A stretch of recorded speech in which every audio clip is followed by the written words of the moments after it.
Sa bawat baryo, laging may tinatagong lihim. May mga kwento ng mga nilalang na hindi basta-basta nakikita ng mata ng karaniwang tao, at may mga anino na dumadaan sa gabi na kahit aso ay hindi naglalakas loob na tahulan. Pero higit sa lahat, may mga kasalanan ang tao na akala nila'y nililibing ng panahon, hanggang sa dumating ang araw na sila mismo ang babalikan nito. Sa baryo ng San Lazaro, kilala noon si Mateo bilang isang batang walang halaga. Anak siya ng isang mahirap na magsasaka, at lumoki siyang tinutukso, minamaliit at iniiwasan ng halos lahat. Sabi ng iba, malas daw siya. Sabi naman na matatanda, may sumpa ang dugo ng kanilang pamilya. Bata pa lang si Mateo, dama na niya ang bigat ng salitang takwil. Walang gustong makipaglaro sa kanya, walang gustong makisama. Kahit sa simbahan, ramdam niyang palihim siyang pinandidirihan. Kaya't habang lumalaki siya, natutunan niyang umalis, lumayo at maghanap ng buhay sa malayong lugar. Ngunit ang nakaraan ay parang aninong sumusunod. Kahit saan ka magpunta, dala-dala mo ito. At matapos ang halos 10 taon, heto si Mateo, bumabalik sa baryo na minsang itinakwil siya. Hindi dahil sa pangungulila, kundi dahil sa isang bagay na hindi niya na kayang ipaliwanag. May tawag na naririnig siya tuwing gabi, isang boses na pabulong na dumadaan sa hangin. Bumalik ka, at sa tuwing sinusubukan niyang baliwalain, mas lalo lamang itong lumalakas, hanggang hindi na siya nakatulog, hindi na siya mapalagay. Sa unang gabing muli siyang nakatuntong sa San Lazaro, kakaiba agad ang kanyang napansin. Tahimik ang baryo, pero hindi iyon ang uri ng katahimikan na nakapapawi ng loob. Isa itong katahimikan na tila may tinatago, tila may kinikimkim na takot ang bawat bahay na nakasarado ang bintana kahit 6:00 pa lang ng gabi. Wala ring naglalakad sa daan, kahit deti ay puno ito ng nakakantahang kabataan at mga batang naglalaro. Arabang ang baryo ay natutong huminga ng dahan-dahan, nagtatago mula sa kung anumang nasa dilim. Sa gitna ng malamig na hangin, muling nagpakita si Thomas, ang kaisa-isa at matalik na kaibigan ni Mateo noong bata pa siya. Kung wala si Thomas noon, marahil matagal nang sumuko si Mateo sa pait ng mundo. At ngayong bumalik siya, si Thomas pa rin ang unang sumalubong sa kanya. Mateo, hindi ko akalain na tutuparin mo yung sinabi mo noon. Nakangiti si Thomas habang mahigpit siyang yakap. Sabi ko na nga ba, babalik ka rin dito. Ngumiti si Mateo, pero may bigat sa kanyang mga mata. Hindi ko nga alam kung tama bang bumalik pa ako, pero may kailangan akong harapin dito. Doon nagsimula ang kanilang mahabang paglalakad, at habang dumadaan sa mga date nilang pinaglalaruan, saglit na nawala ang bigat ng damdamin ni Mateo. Nagbalik ang mga alaala, pagtakbo sa palayan, pagtawa sa gitna ng ulan, at pagtakip ng mga bituin sa gabi habang nangangarap na sana, balang araw, hindi na siya iba. Sa piling ni Thomas, kahit paano'y muling nadama ni Mateo na tao siya, na may saysay pa rin ang kanyang pagbabalik. Pero sa gitna ng kanilang mga tawa, biglang tumigil si Thomas. Napatingin siya sa likod ng mga punong malapit sa liblib na daan. Mateo, nakita mo ba yun? Mahinang tanong niya. Saglit na napatigil din si Mateo. Sa gilid ng kanyang mga meta, may dumaan, isang aninong mabilis, mahaba, at hindi pangkaraniwang anyo. Tila tao, pero hindi lubos na tao. At bago pa man niya masigurado, naglaho itong parang usok. Hey, baka aso lang yon. Pilit na tawa ni Thomas, bagaman baka sa kanyang mukha ang hindi mapigilang takot. Ngunit si Mateo ay nanatiling tahimik. Sa kanyang dibdib, muling bumalik ang pamilyar na kilabot. Alam niyang hindi basta hayop ang nakita nila. Kinagabihan, habang nasa maliit na kubo na tinutuluyan niya, narinig ni Mateo ang mga aso ng baryo. Hindi ito normal na taho. Hindi ito basta sigaw ng mga hayop na nakakita ng estranghero. Ito ay sabay-sabay, malakas, at puno ng pangamba. Ang tunog ay paulit-ulit, hanggang maramdaman niya na ang mismong hangin sa paligid ay lumalamig ng sobra, at ang mga kandila sa loob ng kubo ay kusa na lang namatay. Sa dilim, muling narinig ni Mateo ang tinig, pero ngayon mas malinaw. Hindi na ito bulong, kundi isang boses na galit at puno ng panunumbat. Bumalik ka para tuparin ang iniwan mong sumpa. Nabigla si Meteo at agad tumayo. Hinanap ang pinagmulan ng tinig. Ngunit wala siyang makita. Ang tanging naroon ay ang sariling refleksyon niya sa sirang salamin. Ngunit nang tumitig siya, hindi na siya ang nakikita roon. Sa halip, isang mukha na nilalang na puno na matatalim na ngipin at pulang mga meta, nakangisi, at tila siya mismo ang kinakausap. Kinabukasan, nagpumilit si Meteo na huwag ipahalata ang nangyari. Ngunit habang kasama si Thomas, napansin niyang kahit ang kaibigan ay hindi na rin ganap na mapalagay. Meteo, may itinatago ka, di ba? Hindi mo lang basta pinili na bumalik dito. Ano ba talaga ang habol mo sa baryo? Tanong ni Thomas, halatang nag-aalala. Napabuntong hininga si Meteo. Tinitigan niya ang malayong bundok na nakapalibot sa baryo. Hindi lang ako basta bumalik ako para tapusin kung ano ang sinimulan noon. Kasi kung hindi, tayo ang tatapusin nila. Bago pa man makasagot si Thomas, bigla may malakas na alingaungaw mula sa kagubatan. Parang daan-daang boses na sabay-sabay humihiyaw. Isang sigaw na puno ng gutom at pagkasabik. At mula sa lilim ng mga puno, unti-unting lumitaw ang kanilang mga meta, hula, kumikislap, at nakamasid mismo sa kanila. Hindi pa man natatapos ang araw ng pagbabalik ni Meteo, malinaw na sa kanya, ang mga aswang ay naghihintay. Sa mga sumunod na araw, ramdam ni Meteo ang malamig na titig ng mga tao sa baryo. Kahit sa liit ng baryo ng San Lazaro, bihira siyang kausapin ng mga kapitbahay. May ilan na pilit ngumiti, pero baka sa kanilang mga mata ang alinlangan. Ang iba na may tahasang umiwas. Hindi na ito bago para kay Meteo. Lumaki siyang sanay sa mga ganung tingin. Pero ngayon, may ibang bigat.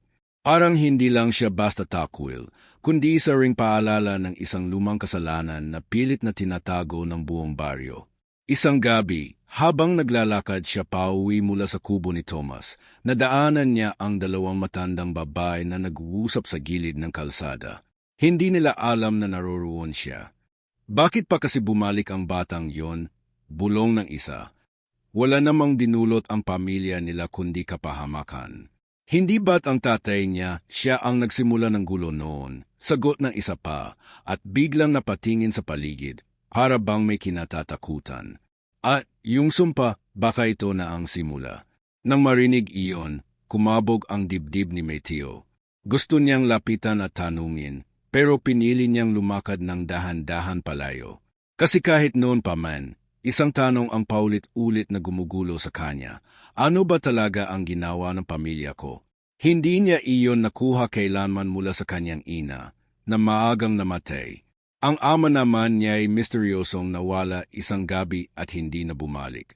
Bata pa siya noon, at lahat ng sagot ay nanatiling tanong. Ngunit ngayong bumalik siya, pakiramdam niya ay unti-unti nang lumilitaw ang mga piraso ng katotohanan.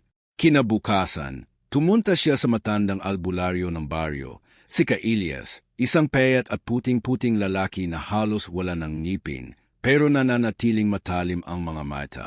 Pagdating pa lang ni Meteo, ilaalam na agad nito ang dahilan ng kanyang pagbisita. Bumalik ka na nga, sabi ni Elias habang nakaupo sa harap ng isang lumang altar na puno ng mga anting-anting, tuyong dahon at bote ng langis. Alam kong hindi ka mapapanatag hanggat hindi mo naririnig ang totoo.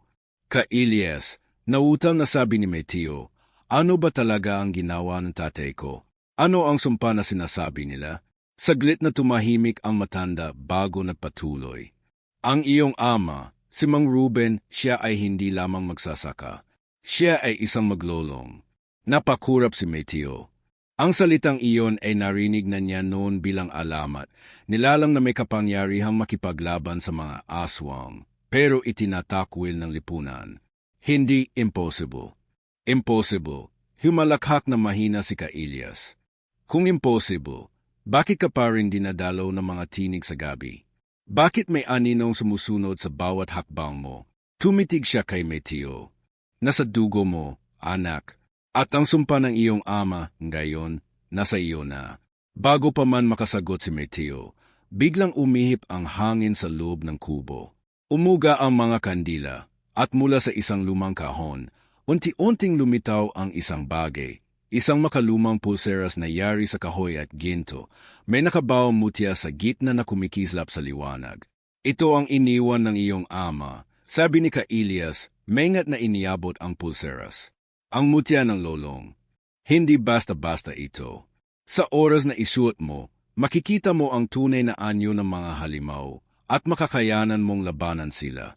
Pero tandaan, bawat kapangyarihan ay may kabayaran. At ang mutyang ito, hindi nito tatanggapin ang taong walang lakas ng loob. Nanginginig ang kamay ni Mateo habang hawak ang pulseras. Ramdam niya ang init na tila dumadaloy mula rito, parang may sariling puso. Ngunit agad niya itong ibinalik kay Elias. Hindi ko kaya. Hindi ako katulad ng tatay ko. Hindi ako bayani. Isa lang akong taong tinakwil ng lahat. Mateo, seryosong wika na matanda, hindi mo na may tatanggi ang dugo mo. Kahit tumakbo ka pa, kahit iwasan mo, ikaw ang tanging pag-asa ng baryo laban sa mga aswang na nagbabalik. Hindi makapagsalita si Mateo. Ang bigat ng katotohanan ay parang tanikala sa kanyang dibdib. Nang lumabas siya mula sa kubo ni Elias, sinalubong siya ni Thomas. Mateo, ano bang nangyayari? Bakit palagi kang ganyan, para may itinatago sa akin? Ayaw sanang magsalita ni Mateo, pero kita sa mga mata ng kaibigan ang tunay na pag-aalala. Thomas, may dugo akong hindi ko matakasan. At kung totoo man lahat ng sinabi ni Elias, ako lang daw ang may kakayahang lumaban sa kanila. Nagulat si Thomas, ngunit imbes na tumawa o insultuhin, tumango siya. Kung totoo nga, yan, hindi kita iiwan. Kung haharapin mo sila, haharapin natin sila. Bahagyang gumaan ang pakiramdam ni Mateo, pero hindi nagtagal ay muling bumigat ang hangin sa paligid nila. Sa malayo, may umalingaw-ngaw na sigaw, hindi sigaw ng tao, kundi tila halakhak ng nilalang na gutom. Napalingon silang dalawa, at sa itaas ng bundok, may nakita silang liwanag na kulay pula, parang apoy na naglalakbay sa hangin. Thomas, mahinan ngunit nanginginig na sabi ni Mateo, hindi pa tayo handa. At bago sila makatakbo, dumampi ang malamig na hangin sa kanilang batok. Sa likuran nila, may tumindig na aninong payat at mahaba, nakangisi at nakatitig ng diretso kay Mateo, parang matagal na siyang hinihintay. Habang nakatayo si Mateo sa harap ng nilalang na animoy anino, ramdam niya ang bigat ng lahat ng alaala. Ang mga gabing mag-isa siyang umiyak noong bata pa siya, ang mga panahong pinagtatawanan at nilalayuan siya ng mga tao, at ang pagkawala ng kanyang ama na hanggang ngayon ay hindi niya maintindihan. Lahat ng iyon ay biglang bumalik, parang sugat na muling nabuksan. Mateo, bulong ng tinig mula sa anino, malamig at mabigat. Ang dugo mo ay sa amin. Ang sumpa ng iyong ama ay hindi mo matatakasan. Halos mapaatras si Mateo, ngunit mahigpit siyang hinila ni Thomas. Huwag kang maniniwala diyan. Mateo, hindi ikaw ang sumpa nila. Ikaw ang tao. Kaibigan kita. Tandaan mo yon. Ngunit sa kabila ng mga salita ni Thomas, ang isip ni Mateo ay puno ng alinlangan. Paano kung totoo nga? Paano kung ako talaga ang dahilan ng lahat ng takot na ito? Sa isang iglap, naglaho ang anino. Iniwan silang pareho na nanginginig, ngunit hindi doon natapos. Sa sumunod na gabi, nagsimula ang sunod-sunod na kakaibang pangyayari. Una, may mga hayop sa baryo na natagpuang patay, walang bakas ng dugo, parang pinatay ngunit hindi kinain. Pangalawa, ang mga bata ay nagising mula sa bangungot na iisa ang sinasabi. Nakita raw nila ang isang lalaking may pulang mata na nakatingin sa kanila mula sa bintana. At pangatlo, si Mateo mismo ay palaging nagigising sa gitna ng gabi na may naririnig na humihingal sa labas ng kanyang kubo. Ngunit sa tuwing sisilip siya, walang tao. Habang lumalalim ang mga gabi, lalong lumalaki ang bigat sa dibdib ni Mateo. Sa bawat pag-atik ng mga anino, pakiramdam niya ay siya ang pinagmumulan ng lahat. Lalo na nang muling magsalita ang dalawang matandang babae sa harap ng maraming tao sa baryo. Kung hindi dahil sa batang yan, Hindi sana bumalik ang mga aswang. Siya ang dahilan kaya muling nagising ang sumpa. Sigaw ng isa. Hindi nakapagsalita si Mateo. Ramdam niya ang mga tingin ng mga tao, hinalo ng takot, galit at pagdududa. Kahit si Thomas ay hindi agad nakaimik, bagamat mahigpit pa rin ang hawak niya sa balikat ni Mateo. Gabi-gabi, binabalot ng dilim ang kanyang isipan. Minsan, iniisip niya na baka mas mabuting umalis na lang, layuan ang baryo at kalimutan ang lahat. Pero sa tuwing naiisip niyang iiwan si Thomas at ang ilang tao na umaasa pa rin, hindi niya magawa. Pero paano kung wala akong kakayahan? Paano kung wala talaga akong silbi? Isang gabi, muling bumalik si Mateo kay Ka-Elias. Hindi ko kaya, Ka-Elias, bulalas niya habang hawak ang mutya. Paano kung hindi ako sapat? Paano kung tama ang lahat ng sinasabi nila? Nasumpa ako. Tumitig ang matanda sa kanya. Matalim ang mga mata. Mateo, tandaan mo ito. Ang sumpa ay hindi pumapatay sa tao. Ang takot ang tunay na pumapatay. Kung patuloy mong isipin na wala kang halaga, hindi na kailangang lumaban ang mga aswang. Talo ka na bago pa magsimula. Ngunit bago pa man tuluyang may sara ni Ka-Elias ang usapan, isang malakas na dagundong ang yumanig sa kanilang paligid. Mula sa dilim, may mga aninong dumaan, mabilis at matatalim ang galaw. Tila mga aso ngunit mahaba ang mga kuko. Tumalon ang isa kay Mateo, at sa instant, mabilis niyang nayangat ang mutya. Sa isang iglap, sumiklab ang liwanag mula rito, at ang nilalang ay napaatras, umuungol na parang nasunog. Napahawak si Mateo sa pulso niya, naguguluhan.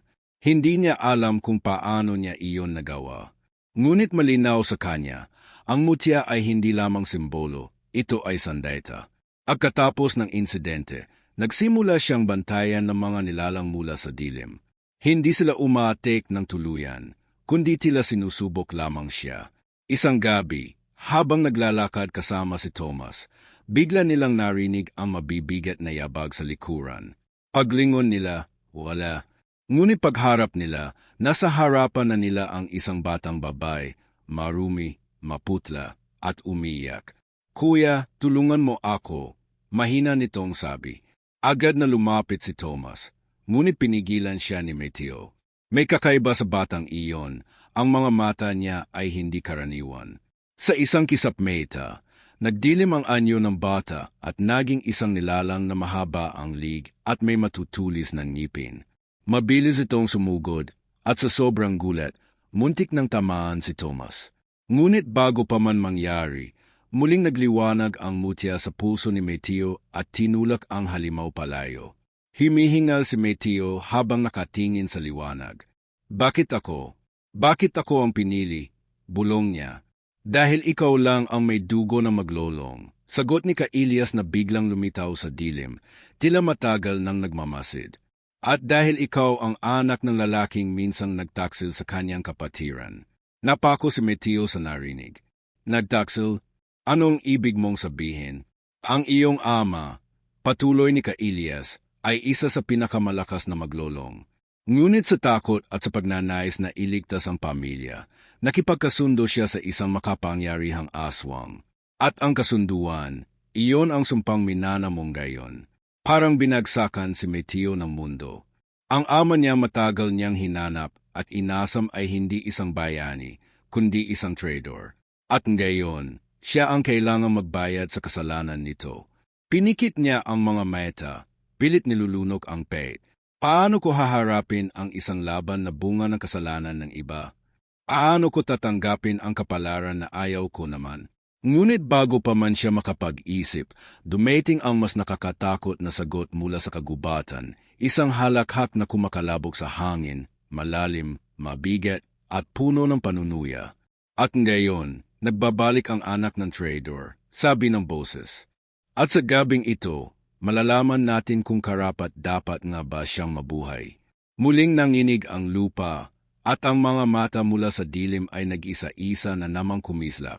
Ngunit ngayon, hindi lang ilan, daan-daan silang nakatingin, sabay-sabay na nakatuon kay Mateo.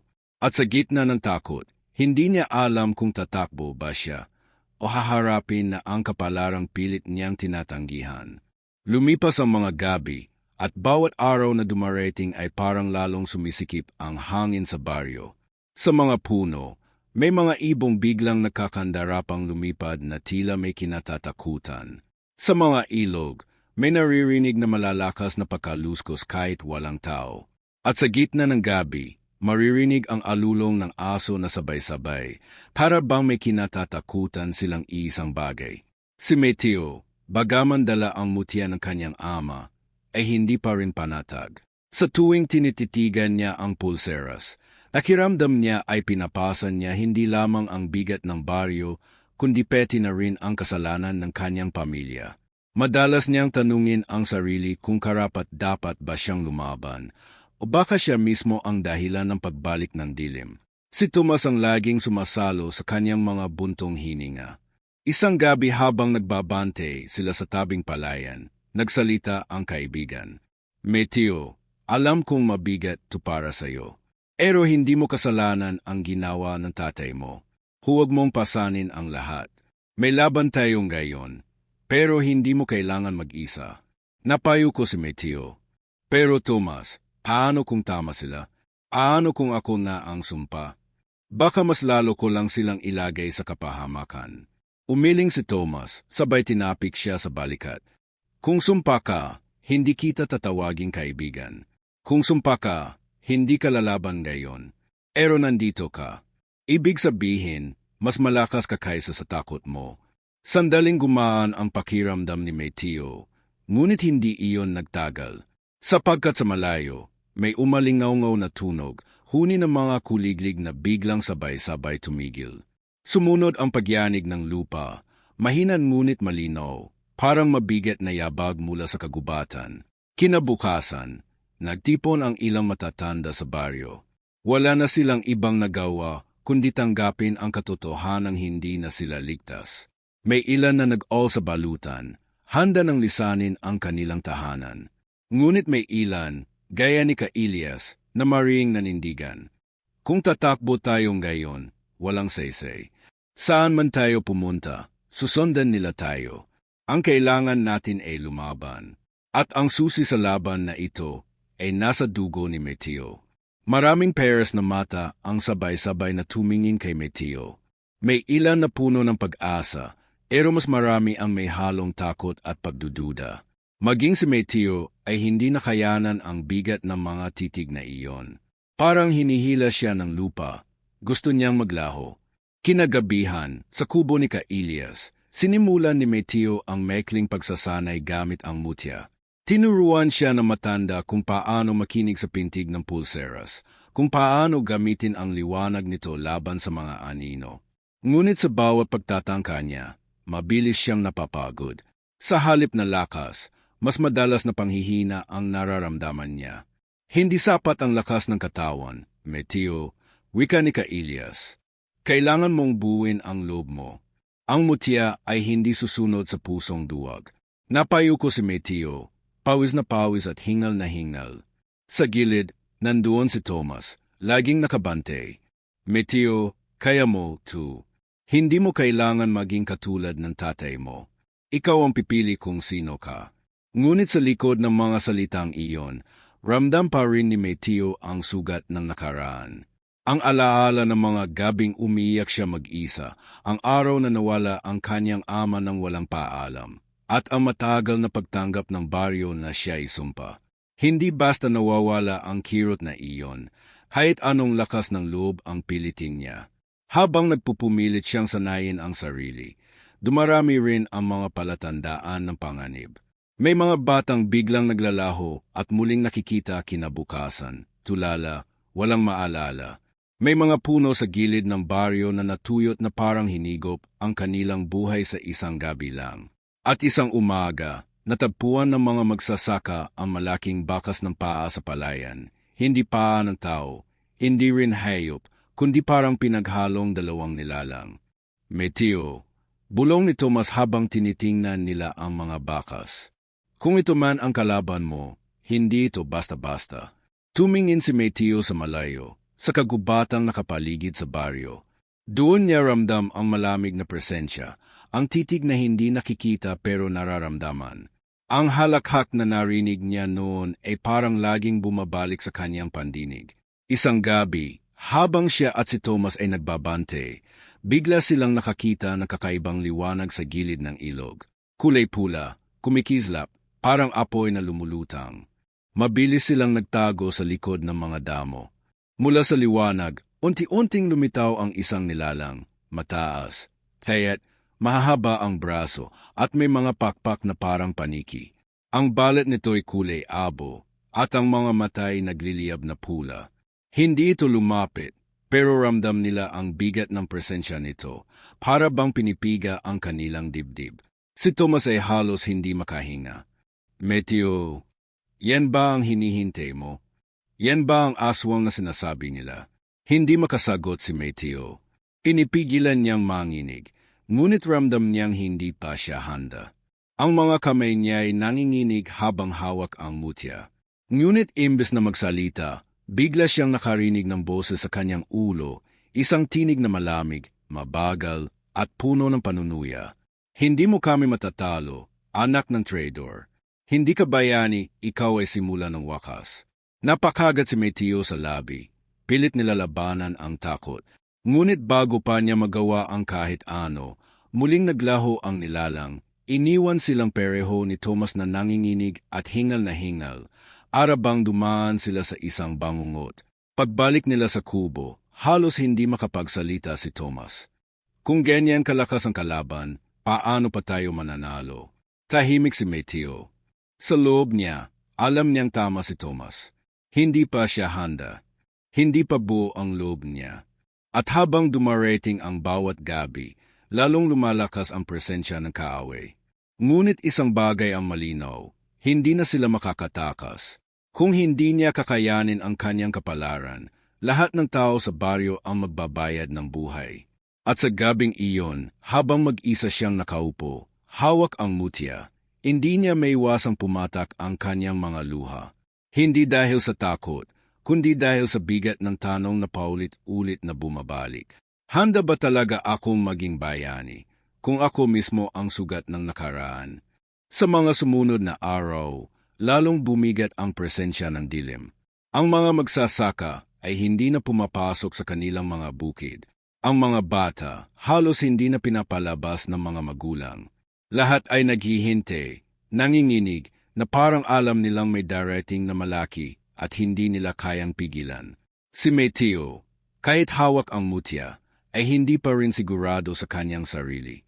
Sa bawat pagsasanay niya, nagadawa niyang magpalabas ng liwanag, ngunit mabilis din itong naupos. Parang apoy na hindi pa buo, handang mamatay sa kahit anong ihip ng hangin. Ngunit ang tunay na pahirap sa kanya ay hindi lamang ang dilim mula sa labas, kundi ang dilim na nagsisimulang lumitaw sa kanyang puso. Sa bawat paggunita niya sa sinabi ni Elias, na ang kanyang ama ay nagtaksil, lalong bumibigat ang kanyang dibdib. Ang lalaking hinangad niyang maging huwaran ay isa palang dahilan ng sumpa. At mas mabigat pa, unti-unti niyang nararamdaman na baka hindi lamang dugo na maglolong ang dumadaloy sa kanya. Minsan, sa gabi, sa salamin, nakikita niya ang sariling mga mata na kumikislap ng pula. Saglit lang, mabilis naglalaho. Pero sapat na iyon para takutin siya. Baka nga tama sila, baka ako mismo ay kalahati ng kaaway. Isang gabi, habang naglalakad siya kasama si Thomas, nagtanong siya, kung sakaling hindi na ako tao, kung sakaling totoo ang lahat ng kinatatakutan nila, iiwan mo ba ako? Nagulat si Thomas, pero mabilis itong ngumiti, pilit na pinapawi ang bigat. Meteo, anong klaseng tanong yan? Kaibigan kita. Hindi ako basta aalis. Ngunit napansin ni Meteo ang pag-aalangan sa mga mata ni Thomas, kahit isang iglap lang. At iyon ang nagtanim na maliit, ngunit matalim na duda sa puso niya. Kinabukasan, dumating si Elias sa kubo niya, dala ang masamang balita. Meteo, hindi ka lang basta anak na maglolong. May mas malalim pa. Halos hindi makahinga si Meteo. Ano ibig mong sabihin? Ang kasunduan ng iyong ama sa aswang, hindi lang basta pagtakas. Binigay niya ang kalahati ng kanyang dugo kapalit ng buhay ng iyong ina. At ang dugo na iyon, dumadaloy sa iyo. Nanlamig si Mateo. Hindi na siya nakapagsalita. Ang lahat ng takot niya ay biglang nakaroon ng laman. Kaya pala naririnig niya ang mga boses. Kaya pala may mga gabing kumikislap ang kanyang mga mata. Hindi siya simpleng tao. Hindi rin siya buong maglolong. Siya ay kalahating nilalang na kinatatakutan niya. Napatayo si Thomas. Ka-Elias, huwag kang magsasalita ng ganyan. Mariin niyang wika. Hindi totoo yan. Hindi ko tatanggapin na may halimaw sa kaibigan ko. Ngunit hindi sumagot si Ka-Elias. Bakus, tumingin lang ito kay Mateo at sa kanyang mga meta, bakas ang lungkot ng isang matandang alam ang katotohanan. Pag-uwi nila, tahimik si Thomas. Ngunit sa gabing iyon, nagising si Mateo nang wala na sa tabi niya ang kaibigan. Mabilis siyang naghanap hanggang narinig niya ang mahinang bulungan sa tabing kagubatan. Dahan-dahan siyang lumapit at doon niya nakita si Thomas, kausap ang isang aninong hindi niya kilala. Hindi pa siya handa, narinig niyang sabi ni Thomas, mahinang-mahina, ngunit malinaw. Pero gagawin ko ang lahat para hindi siya mapunta sa dilim. Napatigil si Mateo. Hindi niya alam kung ano ang mas mabigat, ang katotohanan may kalahating dugo ng halimaw siya, o ang paalam na lihim na tinatago ng kanyang pinakamatalik na kaibigan. Bago siya makalapit, biglang naglaho ang anino at naiwan si Tomas na mag-isa. Nang bumalik ito sa kubo, nagkunwari si Mateo na natutulog. Ngunit ang kanyang puso ay puno ng alinlangan. Ano ang hindi sinasabi ni Tomas sa akin? Mula noon, nagsimula na siyang makaramdam ng distansya. Nandiyan pa rin si Thomas, laging sumusuporta, laging nagbabantay. Ngunit may mga sandali na bigla na lang itong tahimik, o kaya'y tila lumulutang ang isip. Para bang may dinadala ring bigat na hindi sinasabi. Sa parehong panahon, lalong lumakas ang mga anino sa paligid. Isang hapon, may batang babae na biglang nawala habang naglalaro sa may sapa. Natagpuan siya kinabukasan, buhay, ngunit wala ng boses, parang may nilamon ang kanyang kaluluwa. Sa gabi, may mga liwanag na lumulutang sa itaas ng mga bubong, pula at kumikislap, na para bang mga matang nakamasid. At minsan, may maririnig na hagikik mula sa ilalim ng lupa. Dumating ang gabi ng pinakamalakas na takot. Habang nagbabante si Mateo at si Thomas, biglang umulan ng malakas. Ngunit hindi ito ordinaryong ulan, ito'y kulay itim, at sa bawat patak sa lupa, nag-iiwan na marka na parang paso. Ang mga halaman ay natutuyo, at ang mga hayop ay nagwawala. Mateo, sigaw ni Thomas habang tinatakpan ang ulo. Ano to? Hindi nakasagot si Mateo, ngunit sa kanyang dibdib, ramdam niya ang matinding kirot. Ang mutya sa kanyang puso ay naglalagablab. Mas mainit kaysa dati, at sa loob ng kanyang ulo, muling nagsalita ang tinig. Hindi mo sila maliligtas. Isa ka sa amin. Ang dugo mo ang magbubukas ng pintuan. Napaupo siya sa lupa, hawak ang kanyang ulo, halos mabaliw sa bigat ng boses. Nang lapitan siya ni Thomas, nakita nitong nagliliyab ng pulang liwanag ang mga mata ni Mateo. Mateo, sigaw ni Thomas. Labanan mo. Hindi ka halimaw. Ngunit sa sandaling iyon, hindi sigurado si Mateo kung kaya pa niyang paniwalaan iyon. Sapagkat sa gitna ng dilim, sa ilalim ng ulan na itim, nakikita niya ang sarili, hindi bilang tagapagtanggol, kundi bilang susi ng lahat ng kapahamakan. At habang nakaluhod siya, unti-unting lumitaw mula sa dilim ang hugis ng isang nilalang, mas malaki, mas nakakatakot kaysa lahat ng nakita niya noon. Hindi pa lubos ang anyo, ngunit sapat na para pasakitin ang kanyang kaluluwa, sapagkat ang hugis na iyon ay kapareho ng kanyang ama. Sa ilalim ng ulan na kulay itim, halos mabingi si Mateo sa tibok ng kanyang puso. Sa harap niya, dahan-dahang humuhugis ang anino, nagiging mas malinaw ang anyo ng lalaking matagal na niyang pilit kinalimutan, ang kanyang ama. Ngunit hindi ito ang ama na bumibitbit ng tabak noong siya ay bata. Hindi rin ang amang may ngiti habang nagbubungkal ng lupa. Ang nakikita niya ngayon ay isang halimaw, matay pula, balat ay tila sinunog ng apoy, at mga kuko'y mahahaba, handang lumapa. Meteo, mabigat at paos ang tinig ng nilalang. Anak ko, ikaw ang magbubukas ng daan. Nanginig si Meteo. Bahagi ng kanyang puso ang gustong umiyak at sumigaw ng ama, ngunit mas malakas ang apoy ng galit at takot. Hindi ako susunod sa iyo, singhal niya. Hindi ako magiging isa sa inyo. Ngunit bago pa siya makagalaw, biglang bumagsak si Thomas mula sa gilid, hawak ang isang lumang sibat na ibinigay ni Elias. Meteo, tumayo ka, sigaw nito. Hindi ka nag-iisa. Naglalaban ang kidlat at ang itim na ulan. Sa bawat pagsalpok ng sibat ni Thomas sa katawan ng halimaw, umalingaw-ngaw ang sigaw nito. Ngunit hindi ito agad tinatablan. Tumatawa lang ang kanyang ama, isang halakhak na nakayanig sa kaluluwa ni Meteo. Mahina, sigaw ng halimaw. Kahit ano pang gawin ninyo, anak ko pa rin siya. At sa huli, babalik siya sa dugo. Hawak ang mutya sa kanyang pulso. Sinubukan ni Meteo na ipatawag ang liwanag. Ngunit sa halip na puti, tulang apoy ang sumiklab mula sa kanyang kamay. Natigilan siya, peti si Thomas. Meteo, bulong ni Thomas, puno ng takot at pangungusap na hindi mabuo. Muli, narinig ni Meteo ang boses sa loob ng kanyang ulo. Tanggapin mo. Yakapin mo ang dugo. Sa ganon ka lang magiging makapangyarihan. Ngunit sa kabila ng lahat, may isa pang boses, mahinan ngunit matatag, ang alaala ng kanyang ina. Anak, ang puso mo ang magpapasya, hindi ang dugo. Napahawak siya sa dibdib. Pinilit pigilan ang pulang liwanag. Ngunit sa sandaling iyon, umatek ang halimaw, ang kanyang ama, at muntik ng tamaan si Thomas. Walang pag-iisip, itinulak siya ni Meteo palayo, at siya mismo ang sumalo ng hampas. Dumugo ang kanyang braso, halos maputol, at lumuhod siya sa sakit. Ano bang ginagawa mo? Sigaw ni Thomas, halos maiyak.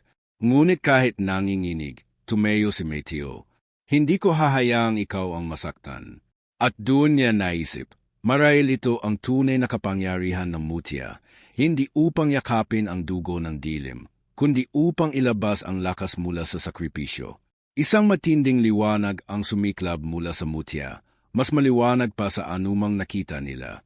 Nabulag ang halimaw, napaetras, at sa unang pagkakataon, narinig nila itong umungol ng takot. Ngunit may kapalit. Ang liwanag ay nagmula sa lakas ng kanyang kaluluwa, at ramdam ni Meteo na unti-unti itong kinakain ang kanyang buhay. Meteo, tama na, sigaw ni Thomas. Mamamatay ka. Kung ito lang ang paraan, humihingal na sagot ni Meteo, hindi bal na, huwag lang siyang magtagumpay. Lumapit si Thomas, desperado, at walang pag-aalinlangan, itinarak niya ang sibat sa katawan ng halimaw. Napasigaw ito. Nanginginig ang lupa, at sa huling saglit bago tuluyang bumagsak, tumingin ito kay Meteo. Anak kalako, pipiliin mo ako. Bulong nito bago naging abo na tinanggay ng hangin. Tahimik ang paligid. Wala na ang itim na ulan. Ngunit si Meteo, nakaluhod, halos wala ng lakas. Ang liwanag mula sa mutya ay unti-unting kumukupas, at ramdam niya ang bigat ng pagkawala, hindi lamang ng laban, kundi ng ama na minsang minahal niya. Niyakap siya ni Thomas, nanginginig ang tinig. Meteo, tapos na. Panalo ka. Huwag mo akong iiwan. Ngunit sa gilid ng kanyang paningin, may nakita si Meteo, isang anino, hindi pa lubos naglalaho. At mula roon, may malamig na tinig na bumulong. Hindi pa ito ang wakas. Ang dugo ay hindi basta nawawala. At darating ang oras na ikaw mismo ang aming magiging pintuan. Napakapit si Meteo sa braso ni Thomas, halos wala ng hininga, at sa kanyang isip, isa lang ang tanong, kaya ko pa bang labanan ang sarili ko? Habang dahan-dahang bumabalik ang liwanag sa paligid, nakatindig si Thomas, hawak ang kaibigang naghihinalo. Ang bayan ay ligtas, gayon. Ngunit pareho nilang alam, kahit hindi nila sabihin, na ang tunay na laban ay hindi pa tapos. At sa kalangitan, sa pagitan ng mga ulap na pilit nagbubukas, may pulang kidlat na muling kumislap, paalala na may nakabimbing kapalaran na hindi nila may iwasan. Madilim pa ang paligid nang muling magising si Meteo. Mabigat ang kanyang katawan, parang hinugot ang lahat ng lakas sa kanya. Ngunit naroon si Thomas, nakaupo sa tabi niya, nakayuko at halatang ilang araw nang hindi natutulog. Naramdaman ni Thomas ang kanyang pagkilos at agad siyang napatayo. May luha sa mga mata. Meteo, sigaw niya, halos mapayek. Akala ko hindi ka na magigising. Napangiti si Meteo kahit mahina. Hindi ako aalis nang hindi nagpapaalam. Gago. Biro niya, pero agad siyang napahinto dahil sa sakit ng kanyang dibdib. Huwag ka nang magsalita, sagot ni Thomas. Ang mahalaga, buhay ka. Ngunit kahit buhay pa siya, ramdam ni Meteo ang bigat ng naging kapalit. Hindi lang ang sugat sa kanyang katawan, kundi ang alaala ng kanyang ama, ang halimaw na kinailangan niyang labanan at patayin. Ang iniwan nitong tinig ay parang nakabaon pa rin sa kanyang kaluluwa, na para bang anumang oras ay muling babalik. Lumipas ang mga araw, unti-unting bumangon si Meteo mula sa kanyang karamdaman. Bumalik sila sa baryo, at sinalubong sila ng mga tao, hindi na may takot o pagdududa, kundi may pasasalamat at paggalang. Maraming nagbigay ng pagkain, damit, at kung ano-anong tulong. Para sa unang pagkakataon matapos ang matagal na panahong siya'y itinaboy at kinutya, nakaramdam si Meteo na tinatanggap siya ng sariling bayan. Ngunit sa loob niya, hindi ganoon kadali ang lahat. Tuwing gabi, naiisip niya ang sinabi ng anino bago ito tuluyang naglaho. Ang dugo ay hindi basta nawawala. Darating ang oras na ikaw mismo ang magiging pintuan. Napapatingin siya sa mutya na nakasabit pa rin sa kanyang puso, tila kumukutita pa minsan-minsan.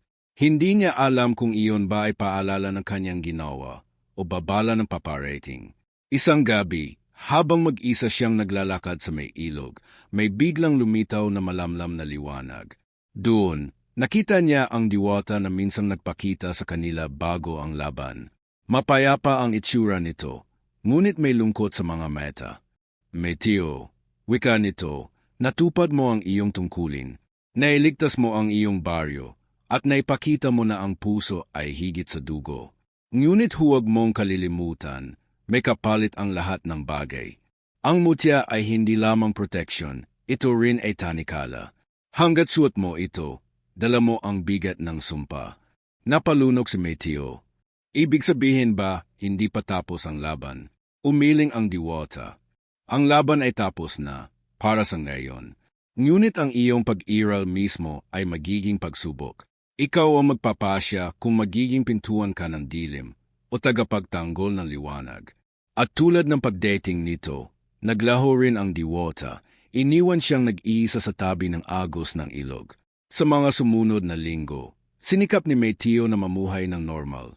Tumulong siya sa mga kapitbahay, nakisama sa mga gawain, at minsan ay nakakatawa pang kinukulit ni Thomas na pumunta sa payesta ng baryo.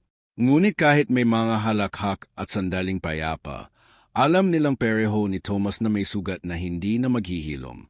Minsan, tinanong siya ng isang bata habang nag-aabot siya ng prutas, Kuya Meteo, totoo po bang anak ka ng halimaw? Napatahimik siya.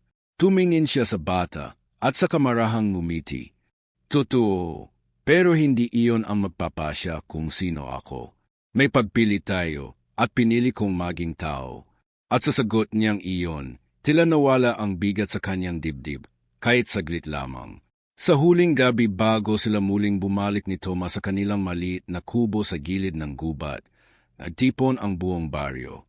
May handaan, may sayawan, at may mga kanta matagal nang hindi naririnig. Ngunit si Meteo, tahimik lang, nakatanaw sa mga bituin.